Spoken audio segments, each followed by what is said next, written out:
Hurmatli kuzatuvchilar, biza Tavrabda yangi O'zbekiston loyihasidamiz. Yaqinda mana bu opamda kelib olib ketuvdilar.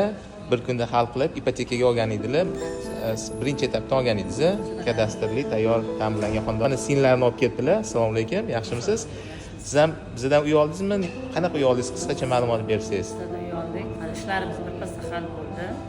Tabriklayman. Hammasi hal qildik. Ipotekaga oldingizmi? Siz ham qanaqa uslubda oldingiz to'lov vositasida? Ipotekaga. Ipotekaga yaxshiligiga xizmat qilsin. Okay. Xayrli bo'lsin. Rahmat sizga insofingizga. Siz nimaga mana tanladingiz? Mana opangizga aytganlariga ham yoki nima jihatlari yoqdi? Olgani uchun ko'rgani keluvdik. Bizga qurilishlar, loyihalar, yo'llar, hamma sharoitlari yoqdi. Shuning uchun Boshqalarga ham tavsiya qilasizmi? Tavsiya qilamiz. Bizlar uchun olishga qaror qildik. O'zi olamiz deb kelmay, ko'rgani keluvdik, yoqib qoldi. Ko'rgani. Loyihalar yoqib qoldi. Opangizlarni yangi olgan uylarini ko'rgani kelgansiz. Ko'rgani kelib bizlarga ham yoqib. Sizga ham yoqib qoldi. Moro bo'lsin, sizga ham yana bir marta yaxshiligiga xizmat qilsin. Kelinglar, mana okamlar ham kelishibdi. Sog' bo'linglar. Sizlar ham kelib ko'rib, o'zingizga yoqqan xonadonlarni olib ketinglar. Istalgan to'lov usullari bor bizda.